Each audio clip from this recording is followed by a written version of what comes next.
हाय दोस्तों, मेरे channel education point Hindi and English पर आपका स्वागत है। और इस वीडियो में मैं आपको बताऊंगा कि नाव तथा धारा से संबंधित सवालों को कैसे हल करते हैं और उनके क्या क्या शॉर्ट ट्रिक होते हैं। उसके लिए मेरा वीडियो लास्ट तक देखते रहिएगा। और अब आपको मेरे चैनल को सब्सक्राइब कर लेना चाहिए, क्योंकि अपने चैनल पर मैं आपको गणित और विज्ञान से संबंधित टिप्स एंड ट्रिक्स बहुत ही सरल और आसान तरीके से बताता हूँ, हिंदी और अंग्रेजी दोनों भाषाओं में। तो चलिए सीखते हैं। इसका पहला फॉर्मूला ये है दोस्तों कि यदि किसी शांत जल में नाव की चाल u किलोमीटर प्रति घंटा हो तथा धारा की चाल v किलोमीटर प्रति घंटा हो, तो धारा के विपरीत दिशा में जो नाव की चाल होगी वो होगी u माइनस v के, तथा धारा के अनुकूल दिशा में जो नाव की चाल होगी वो बराबर होगी u प्लस v के। इसका दूसरा फॉर्मूला ये है दोस्तों कि यदि धारा के विपरीत दिशा में नाव की चाल u किलोमीटर प्रति घंटा है तथा धारा के अनुप्रवाह में नाव की चाल v किलोमीटर प्रति घंटा है, तो शांत जल में जो नाव की चाल होगी वो बराबर होगी u प्लस v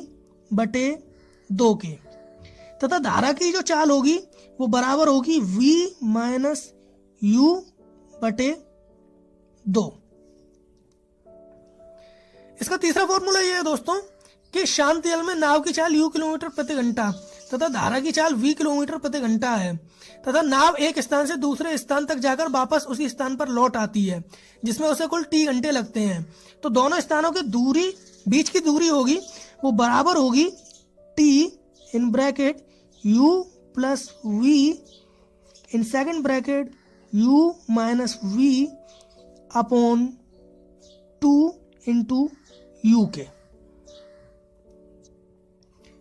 इसका चौथा फॉर्मूला ये है दोस्तों कि यदि कोई नाव धारा की दिशा में L किलोमीटर की दूरी t1 घंटे में तथा उसी दूरी को धारा के विपरीत दिशा में t2 समय में तय करती है, तब शांत जल में जो नाव की चाल होगी वो बराबर होगी 1/2 in bracket 1 upon t1 plus 1 upon t2, तथा जो धारा की चाल होगी वो बराबर होगी 1/2 in bracket 1 upon t1 minus 1 upon t2 के।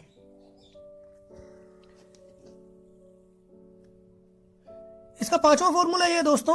कि यदि एक नाव धारा के अनुदिश किसी दूरी को t1 घंटे में तथा धारा के विपरीत उसी दूरी को t2 घंटे में तय करती है, तब शांत जल में जो नाव की चाल होगी वो बराबर होगी t1 प्लस t2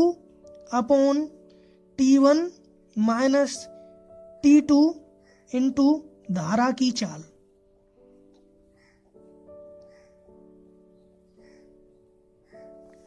तो दोस्तों ये थे कुछ फॉर्मूले और शॉर्ट ट्रिक्स जिनकी मदद से आप नाव तथा धारा से संबंधित सभी सवालों को हल कर सकते हैं। अगर आपको मेरा वीडियो पसंद आया हो तो लाइक कीजिएगा और अपने दोस्तों के साथ शेयर